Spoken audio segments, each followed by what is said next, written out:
Shalom.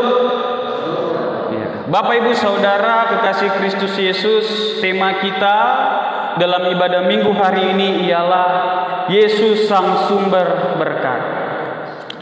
Yesus Sang Sumber Berkat, itulah yang menjadi tema kita pada minggu hari ini. Bapak Ibu Saudara, ada sebuah kalimat yang mengatakan demikian. Kira-kira bunyinya, kehilangan dan tertolak merupakan peristiwa yang menyakitkan. Saya ulangi sekali lagi. Kehilangan dan tertolak merupakan peristiwa yang menyakitkan. Nah, jadi kalau orang sudah merasa kehilangan dan merasa tertolak, pada dirinya akan memiliki suatu taraf yang membuat dia menjadi seseorang yang apatis dan tidak mau tahu lagi dengan orang lain, bahkan dirinya sendiri. Nah, kalau kita baca dalam bacaan Injil ini tadi, kedua hal ini, tertolak dan juga kehilangan, itu dialami oleh Tuhan Yesus. Di mana sebelum ayat ke-14, di pasal yang ke-13, dijelaskan di ayat 53, Tuhan Yesus ditolak. Ia ditolak di kampungnya sendiri, yaitu di Nazaret. Ia merasa tersingkirkan. Terlebih lagi pada peristiwa bacaan Yohanes pasal 14 ini, Yesus merasa kehilangan. Kenapa? Ada apa? Karena Yohanes Pembaptis mati, dibunuh oleh Herodes karena ia menegur perilaku amoral Herodias yang semula istri si Filipus saudaranya itu. Jadi Yesus merasakan dua hal ini, yaitu merasa tertolak dan juga merasa kehilangan ataupun berduka cita. Di dalam kita menjalani kehidupan, tentu kita pernah merasakan yang namanya kehilangan. Kehilangan seseorang yang begitu kita cintai, begitu kita kasih, begitu kita sayangi, sanak saudara kita.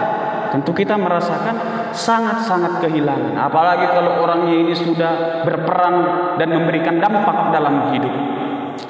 Justru juga mungkin kita pernah mengalami rasa tertolak dalam menjalani kehidupan, sehingga membuat hidup menjadi udahlah, suka kalian ngasih tuh, aku, kamu. Terkadang karena sikap dua hal ini membuat kita jatuh ke dalam sikap yang apatis. Tetapi pada saat ini Bapak Ibu Saudara, Yesus tidak jatuh ke dalam sikap apatis. Yesus tidak jatuh ke dalam sikap acuh tak acuh. Memang ia merasa tertolak dan ia juga merasa kehilangan ketika Yohanes Pembaptis yang adalah satu, saudara sepupunya. Dua, teman sepelayanan Yesus. Jadi wajar ketika Yesus merasa sedih, ia mau menyingkirkan diri ke tempat sepi untuk menenangkan diri. Tentu di saat kita merasa sedih atau keadaan lagi tidak baik-baik saja, kita datang ke tempat sepi untuk menenangkan diri, berdoa kepada Tuhan supaya kita dikuatkan. Begitulah kira-kira gambaran dalam bacaan ini Bapak Ibu Saudara. Yesus menggunakan perahu, ia pergi untuk menyendiri, ia menyingkir. Di dalam penyingkiran Yesus ini Bapak Ibu Saudara, ada tiga pendapat menurut penafsir yang mengatakan tentang penyingkiran Yesus ini. Pendapat pertama mengatakan, bisa saja Tuhan Yesus takut kepada Raja Herodes yang semakin anarkis dan gila dalam mempertahankan kekuasaan dan kenyamanannya. Sehingga wajar kalau Yesus menyingkir dulu ke tempat sunyi supaya ia jauh dari jangkauan Raja Herodes yang hendak membunuh orang-orang yang mau mengganggu kekuasaannya. Pendapat yang kedua, ada yang mengatakan Yesus membutuhkan tempat sunyi untuk meratapi kesedihannya. Pendapat yang ketiga mengatakan bisa jadi Yesus juga mirip yang dilakukannya seperti Nabi Yunus yang memilih kabur dari panggilannya sebagai nabi. Dari ketiga pendapat ini Bapak Ibu Saudara, apapun penafsirannya, fakta yang kita baca dalam Alkitab ini adalah ketika Yesus mendengar berita Yohanes Pembaptis dibunuh, ia menyingkir dan hendak mengasingkan diri. Itu poinnya. Ketika Yesus mendengar Yohanes mati, dibunuh, dipenggal kepalanya, Yesus menyingkir. Dan perlu kita ketahui bersama bahwasannya peristiwa pengasingan diri yang berkaitan dengan Yohanes Pembaptis ini bukanlah hal yang pertama yang dilakukan Yesus. Ini adalah hal yang kedua. Yang pertama, Yesus juga menyingkir ketika Yohanes Pembaptis ditangkap dan dipenjarakan. Itu ada di Matius pasal 4 ayat yang ke-12. Nah, kali ini Bapak Ibu Saudara, barangkali kita melihat ketika Yesus mendengar peristiwa Yohanes yang mati dibunuh, ia mengingat bahwasannya hari-harinya di tengah dunia ini sudah sebentar lagi. Waktunya sudah semakin dekat. Bahwasannya ini adalah sinyal baginya. Dia akan menjalankan tugas panggilannya untuk menyelamatkan umat yang berdosa dan mati di kayu salib. Tetapi sebelum peristiwa itu dijalaninya, Yesus perlu memulihkan diri dulu. Dan untuk itu ia ingin sendiri. Nah, kenapa Yesus melakukan hal ini? Kita percaya Bapak Ibu Saudara bahwasannya Yesus ini dalam studi dogmatika dikatakan kristologi, yang menyatakan Yesus sungguh-sungguh manusia dan sungguh-sungguh Allah. Jadi tabiatnya sebagai Allah, benar-benar Allah, dan juga tabiatnya sebagai manusia. Saat ini dia mengambil tabiatnya sebagai manusia, jadi ia memiliki sifat-sifat manusia yang murni. Justru sifat-sifat manusia yang murni ketika merasa kehilangan akan bersedih, wajar bersedih. Ketika senang tertawa, wajar tertawa. Ketika lapar, wajar makan. Itu jugalah sifat-sifat yang dialami oleh Yesus Kristus. Sehingga pada saat ini Yesus pun, karena dia benar-benar manusia, ia butuh untuk memulihkan dirinya dulu sebelum ia melanjutkan pelayanannya. Nah, tetapi Bapak Ibu Saudara, kepentingan ini yang dilakukan oleh Tuhan Yesus untuk menyendiri ternyata gak bisa terpenuhi, gak dapatnya. Kenapa? Karena orang-orang banyak mendengar bahwasannya Yesus pergi untuk menenangkan diri. Orang-orang banyak gak tahu. Yang orang-orang banyak tahu, Yesus pergi. Dan mereka entah tahu dari mana tempat yang dituju Yesus, mereka datang ke tempat Yesus. Mereka meninggalkan kota-kota mereka, tempat tinggal mereka, dan mengikuti Yesus. Ibaratkannya gini Bapak Ibu Saudara, udahlah kita sedih, udahlah kita ditolak, ya kan? Terus mau menyendirilah dulu, mau menyendiri butuh waktu sebentar aja, tapi nggak dikasih poin gitu kan, langsung diserbu terus, didatangi terus. Inilah yang dirasakan oleh Yesus. Jadi orang-orang banyak ini berbondong-bondong mendatangi tempat kediaman Tuhan Yesus. Dalam bacaan ini Tuhan Yesus menggunakan kapal. Menggunakan kapal dia menuju tempat yang tersembunyi, yang sepi, yang tidak ada orang, di mana tempat itu adalah tempat yang tenang. Tetapi orang banyak ini karena rasa kegigihannya, rasa keinginannya untuk jumpa dengan Tuhan Yesus, mereka berjalan kaki Bapak Ibu Saudara. Kalau mereka sempat naik kapal, berapa kapal yang diperlukan? Gak cukup. Contoh matematikanya begini. Dalam Alkitab dikatakan 5.000 laki-laki. Bilanglah ikut istrinya 1, ikutlah anaknya 1. 5.000 dikali 3 berapa? 15.000. Penuh Danau Galilea itu nanti kalau 15.000 penumpang yang menaiki kapal. Oleh sebab itu 15.000 orang ini tadi berjalan kaki melewati kota-kota sampai ia menemukan Tuhan Yesus. Kalau kita bayangkan Bapak Ibu Saudara, Tuhan Yesus lagi ada di Samosir, kita lagi ada di Perapat ini, jalan naik mobil lah kita sampai Sejahtera sampai ke Perapat. Sampai Perapat kita cari di mana Tuhan Yesus, ya gak ada kapal. Kita jalan lewat Balige, jalan. Sejauh itulah kegigihan orang-orang yang merindukan penyembuhan dari Tuhan Yesus. Ini yang mau ditekankan kepada kita Bapak Ibu Saudara. Perjalanan para pengikut Yesus ini melewati kota-kota ini sama dengan perjalanan kehidupan kita di tengah dunia ini. Perjalanan yang sangat-sangat jauh untuk menuju kemana? Menuju ke kediaman Allah di surga nanti. Jadi dalam kehidupan ini tentu kita akan memiliki tantangan-tantangan seperti orang-orang yang mengikuti Yesus. Ada yang menggendong anaknya, merasa lapar, kurang minum dan lain sebagainya, jalan. Sampai pada akhirnya karena rasa gini mereka bertemu dengan Yesus. Begitu juga dalam kehidupan kita. Di tengah-tengah dunia ini kita menjalani kehidupan kita, melewati pekerjaan kita, melewati ibadah kita datang kepada Tuhan. Sampai pada akhirnya kita akan bersama-sama dengan Tuhan Yesus. Dan yang diharapkan di sini jangan kita setengah-setengah menjalankannya, tetapi kita harus bersungguh-sungguh dengan hati yang sepenuh mengikuti Yesus. Dia yang menuntun melalui Roh Kudus-Nya untuk menempuh jalan keselamatan itu.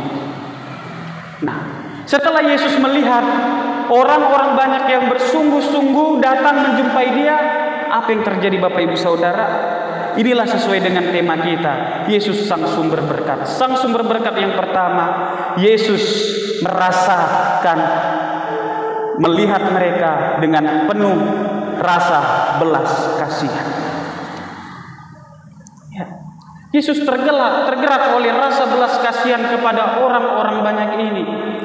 Karena rasa kasihan Yesus inilah yang menolong mereka. Kalau enggak kasihan Yesus, seperti yang tadi Yesus sudah sedih, ditolak lagi, didatangi lagi. Sudahlah, aku mau istirahat dulu. Tetapi Yesus tidak begitu Bapak Ibu. Yesus menyambut mereka. Yesus merangkul mereka. Karena apa? Karena Yesus menganggap mereka sama seperti anak-anak ayam yang mencari perlindungan induknya. Mereka sama seperti kawanan domba tanpa gembala. Mereka berjalan kaki untuk mendapati Yesus. Tetapi Yesus, karena melihat kegigihan mereka, tergeraklah hati Yesus oleh belas kasih. Maka Bapak Ibu Saudara, ketika kita menapaki perjalanan kehidupan kita di dalam dunia ini, dan kita sampai di titik, ini si Simbolon ini benar-benar dia mengikut aku. Tergeraklah rasa kasihanku kepadanya. Kukasihlah dia berkat untuk semangat melayani jemaat Tuhan. Juga kepada keluarga ini, ke keluarga ini. Sampai Yesus melihat kita. Ingat Bapak Ibu Saudara, meskipun Yesus tidak ada bersama-sama dengan kita, Roh-Nya ada bersama dengan kita. Ia melihat apa yang kita lakukan di dalam kehidupan kita. Apakah kita sungguh-sungguh untuk menjangkau Yesus seperti orang-orang yang merindukan kesembuhan, yang merindukan untuk dikenyangkan oleh Tuhan di dalam kehidupan ini. Nah, jadi kata tergeraklah hati Yesus oleh belas kasihan ini adalah sebuah ungkapan yang mengacu kepada kasih yang bersumber dari hati. Ini adalah sikap penuh iba yang siap bertindak melakukan apa saja. Nah, jadi bersyukurlah kita diingatkan Bapak Ibu Saudara untuk pertama kita memiliki sebuah sikap dan sifat yang gigih untuk menjangkau Tuhan Yesus di dalam perjalanan kehidupan kita. Nah, Bapak Ibu Saudara, belas kasihan Yesus itu bukan hanya sebuah kata-kata belaka. Dia nggak seperti orang-orang ketika melihat ada kecelakaan, kasihan ya, jatuh pula dia, kayak mana ceritanya? Tapi tidak ditolong. Karena aku lihat juga tadi semalam di Instagram ada orang kena begal 2 lawan 1, pukul-pukulan, orang pada nonton, nggak menolong gitu. Yesus tidak seperti itu. Ungkapan belas kasihannya bukan hanya sampai di mulut, tetapi Yesus menunjukkan belas kasihannya itu dalam tindakan. Tindakannya apa? Tindakannya adalah Yesus melakukan pemulihan dan penyembuhan terhadap orang yang sakit dan tidak berdaya. Pertanyaannya, Pak Pendeta, Mereka kan ada orang sakit yang lumpuh, yang buta, yang cacat dan lain sebagainya. Kayak mana pula ceritanya mereka bisa sampai ke tempat Yesus mengasingkan diri? Kayak mana caranya? Caranya tentu saja Bapak Ibu Saudara, ada saja orang-orang yang peduli terhadap penderitaan sesamanya ini. Jadi orang-orang yang peduli ini, mereka beruji baku, menggendong, membopong, memandu mereka yang tidak berdaya itu. Jadi ketika Yesus melihat itu, bagaimana mungkin hati Yesus tidak tergerak oleh belas kasihan ketika melihat saling bergotong royong orang ini untuk menikmati, mendapatkan kesembuhan yang diberikan oleh Tuhan Yesus. Maka pada saat ini kalau kita merasa sakit baik di dalam jasmani ataupun rohani, mendekatlah kepada Yesus. Yesus akan tergerak hatinya untuk melihat kita yang sakit. Percaya, Yesus akan menyembuhkan sakit penyakit yang kita rasakan. Tapi Pak Pendeta, 10 tahun aku sakit nggak sembuh-sembuh. Kayak mana pula itu? Iya ya. Kita harus yakin di dalam iman Bapak Ibu Saudara, bahwasanya meskipun sakit tidak sembuh-sembuh, tetapi hidup kita merasa bahagia, merasa sukacita dan dikuatkan untuk melewati proses-proses rasa sakit itu. Itulah bentuk pertolongan Tuhan yang bersama dengan kita. Itulah bentuk kasih, belas kasih Tuhan kepada kita ketika kita mau berserah kepadanya dan menjangkau Dia yang menyembuhkan kita. Gigihlah kita untuk berserah kepada Tuhan Yesus Kristus. Nah, setelah Yesus, Bapak Ibu Saudara, dari mulai Dia bekerja, menyembuhkan, menolong orang-orang yang datang kepada Dia, tibalah sampai keadaan malam. Sampai menjelang malam ini, Yesus lupa. Yesus tidak mengingat bahwasannya tujuannya untuk mengasingkan diri adalah untuk memulihkan dirinya, mengembalikan mentalnya, mental health. Ia jadi lupa tujuan utamanya. Kenapa? Karena ia lebih senang untuk melayani orang-orang yang mau datang kepadanya, menyediakan apa yang mereka butuhkan. Inilah Yesus sang sumber berkat. Berkatnya mengalir bagaikan sungai. Orang-orang pun merasa sukacita dan bergembira karena memperoleh kesembuhan dari Tuhan Yesus Kristus. Nah, mungkin Bapak Ibu Saudara, ketika hari mulai menjelang malam dalam bacaan ini, Yesus sibuk menyembuhkan orang-orang yang datang kepadanya. Para murid melihat, wah gimana ini? Udah mulai malam, tentu orang-orang akan kelaparan. Biasanya manusia kalau kelaparan akan semakin anarki. Wah udah lapar ini, di pesta aja kan. Kalau di pesta udah lewat, kemarin aku ada mendatangi undangan di daerah Serbelawan, ada teman pendeta GKPS nikah.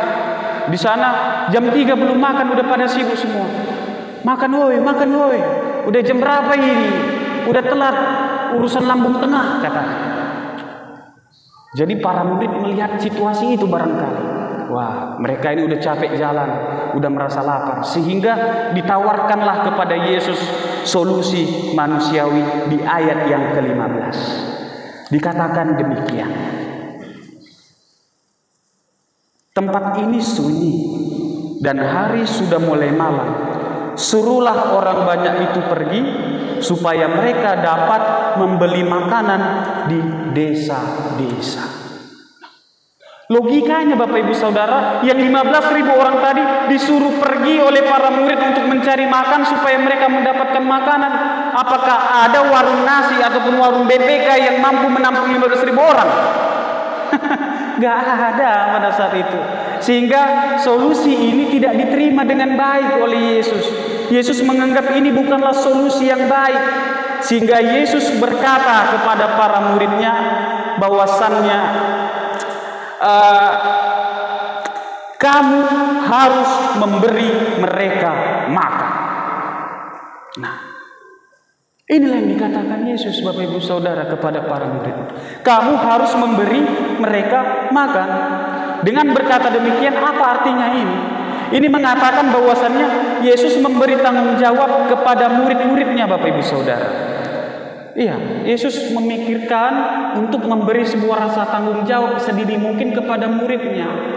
Karena nantinya murid-muridnya akan menjadi seorang pemimpin rohani. Jadi dari para murid-murid yang mengabarkan pemberitaan Injil, maka Injil sampai ke kota-kota, turun kepada bapak-bapak gereja, turun kepada para pendeta, dan sampai pada saat ini. Jadi Yesus menekankan sebuah tanggung jawab kepada para muridnya, bahwasanya kamu harus memberi mereka makan. Nah, jadi perintah ini, Bapak Ibu Saudara, ini mengingatkan kepada gereja yang diteruskan dalam tradisi-tradisi gereja, bahwasannya gereja tidak boleh membubarkan khayalak ramai jemaat-jemaat yang lapar akan firman Allah. Sebab roti yang biasa tidak dapat mengenyangkan manusia secara tuntas. Inilah dasarnya. Makanya setiap gereja melakukan ibadah untuk menyegarkan umat yang haus, yang lapar akan firman Tuhan. Gereja membuat program adanya komisi yang melaksanakan PA, sekolah minggu yang mengadakan firman, PA jemaat yang diadakan. Ini untuk mengisi kelaparan para jemaat. Inilah tugas yang ditekankan oleh Yesus. Kalau ada gereja tidak melakukan ibadah PA dan lain-lain sebagainya, kasih tahu ke saya. Saya akan tegur mereka karena mereka tidak menjalankan tradisi yang ditekankan oleh Tuhan Yesus. Nah, Bapak Ibu Saudara terkasih Kristus Yesus, setelah Yesus mengatakan demikian, kamu harus memberi mereka makan, murid-murid berkata kepada Yesus, yang ada pada kami hanya 5 roti dan 2 ikan. Ada lagunya, 5 roti dan 2 ikan. Ya. Hanya 5 roti dan 2 ikan yang ada dan dimiliki oleh para murid. Lalu maknanya apa di sini, Bapak Ibu Saudara?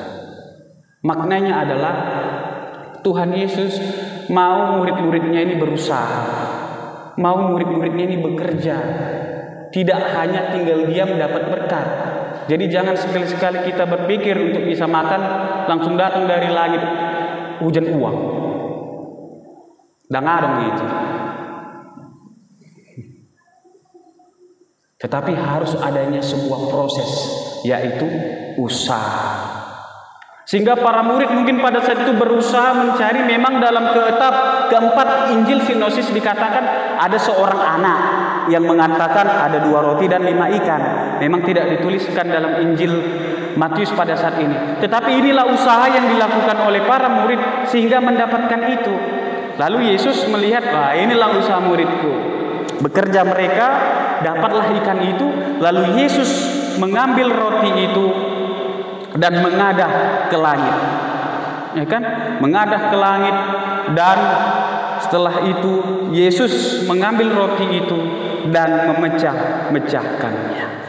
Nah, Bapak Ibu Saudara, dalam keluarga Yahudi, hal memecah-mecahkan roti itu biasanya dilakukan oleh seorang bapak, seorang kepala keluarga, sebagai tanda bahwa mereka boleh makan. Nah, jadi di sini mau digambarkan bahwasannya Yesus Kristus itu adalah Sang Bapa dan kita adalah anak-anaknya, murid-murid dan juga orang banyak itu adalah anak-anak Tuhan. Jadi Yesus Sang Bapa memecah-mecahkan roti itu lalu memberikannya kepada siapa? Langsung kepada orang banyak atau kepada para murid? Kepada para murid diberikan Yesus. Ini sebagai tanda bahwasannya berkat Tuhan itu diberikan melalui perantara manusia, yaitu para murid. Para murid yang melakukan pekerjaan untuk membagikan roti-roti itu. Jadi kira-kira ada 15.000 kurang lebih orangnya ini, 5.000 laki-laki. dikelompokkanlah. Nah, di sini keluarga Tobi, di sini keluarga Simbolon, di sini keluarga Tarigan, di sini keluarga Taifa, gitu kan? Jadi setelah para murid ini sibuk membagikan kelompok-kelompok, barulah menerima roti dari Yesus, dibagikan sampai semuanya dapat dan merasa kenyang. Yang kedua yang kita pelajari dari sini Bapak Ibu Saudara, Yesus bukan hanya sang sumber berkat yang memberi kesembuhan, tetapi Yesus sang sumber berkat yang memberikan makanan dan minuman. Jadi di dalam kita menjalani kehidupan dalam dunia ini, baik susah senang dalam mencari uang keluar sampai keringat darah, kalau kita tidak menyerahkan ini kepada Tuhan, sia-sialah itu semua. Maka harus andalkan Tuhan di dalam kita mencari makan, di dalam kita berladang, di dalam mengajar, dan lain sebagainya. Andalkan Tuhan, Tuhan yang sang pemberi sumber berkat dalam kehidupan kita. Jangan kita yakini kalau uang yang kita dapat itu hasil kerja keras kita. Jangan. Kenapa? Sebab kalau kita berpikir demikian, sewaktu-waktu kita akan jatuh ke dalam perumpamaan cinta uang. Nah, jadi ada ceritanya ini dalam pengajaran Yesus Bapak Ibu Saudara. Pengajaran Yesus, jangan sampai manusia itu diperbudak oleh uang. Perumpamaan tentang uang mina. Jadi harus manusialah yang mengatur uang, bukan uang yang mengatur manusia. Memang betul segala sesuatu butuh uang, tetapi jangan sampai karena uang kita melupakan Tuhan yang memberikan berkat kepada kita. Nah, jadi yang mau ditekankan dari sini adalah kita harus bersyukur dan mengingat bahwasannya yang memberikan sumber berkat itu adalah Allah dalam hidup kita. Dengan Ia memberikan kita kesehatan, kekuatan, dan pekerjaan di dalam menjalani kehidupan kita. Nah, jadi di sini hal yang kedua yang mau digambarkan Yesus yang memberikan kepada murid-murid sebagai perantara manusia memberikan berkat. Berarti kita di sini juga diberikan tugas untuk memberikan berkat Tuhan, untuk menolong sesama manusia. Ada pantunnya itu Bapak Ibu Saudara. Ikan teri, ikan tenggiri. Semakin memberi, semakin terberkati. Nah, jangan takut kekurangan. Mari kita perhatikan siapa-siapa saja orang yang butuh pertolongan, orang yang membutuhkan topangan tangan kita untuk membantu. Sebab dari sini kita melihat, loh Pak Pendeta, kayak mana aku mau nolong? Apapun aku nggak punya. Tuhan berkata bukan apa yang ada, bukan apa yang tidak ada padamu, tetapi dari apa yang ada pada dirimu. Itu yang ditanyakan Yesus kepada para murid. Yesus mengatakan kepada para murid, kamu harus memberikan mereka makan. Lalu para murid bilang, yang ada pada kami hanya 5 roti dan 2 ikan. Yang ada pada muridnya dikasih ke Yesus dan dilipat gandakan oleh Yesus oleh mukjizatnya. Jadi bukan apa yang tidak ada, melainkan dari apa yang ada. Maka dalam hidup kita untuk menolong sesama, jangan usahakan apa yang tidak ada, tapi dari apa yang kita miliki kita bisa menolong. Mungkin dari talenta kita.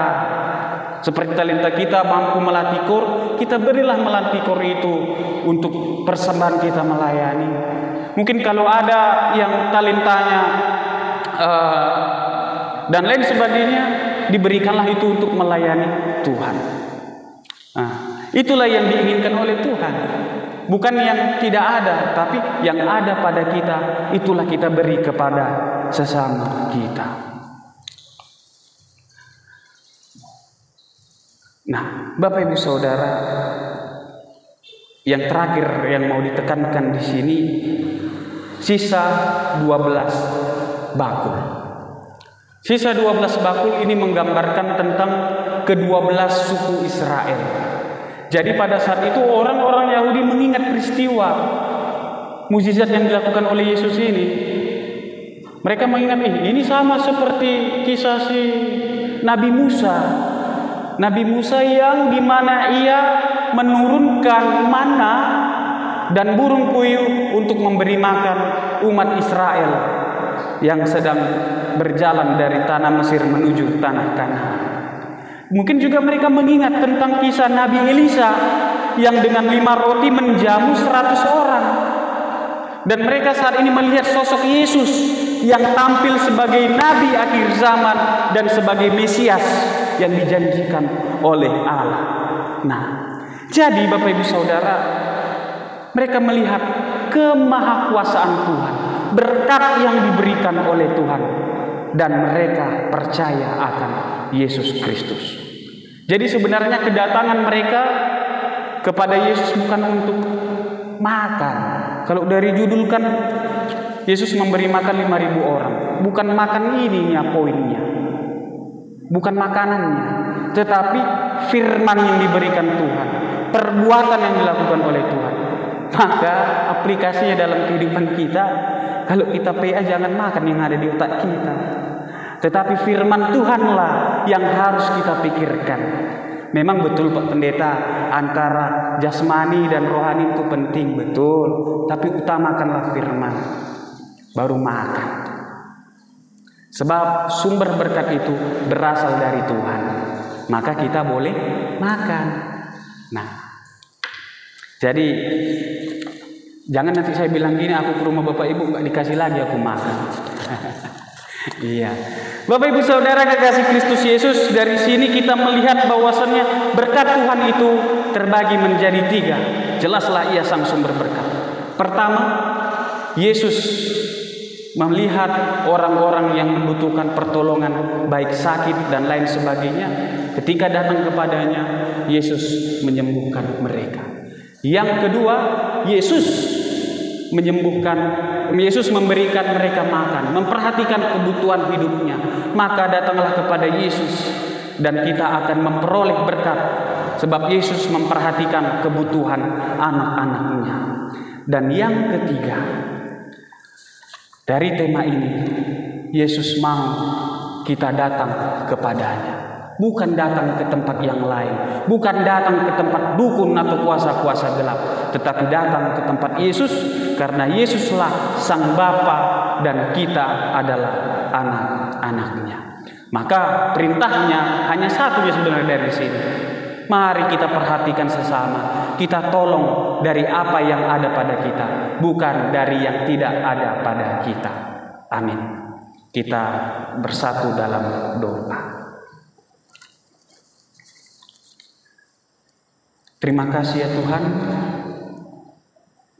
Engkau mengingatkan kami bahwasannya Engkaulah satu-satunya Allah, Sang sumber berkat, yang memberikan berkat-Mu kepada hidup kami melalui kesehatan, melalui kekuatan, bahkan melalui rezeki, sehingga kami boleh menikmati berkat-Mu melalui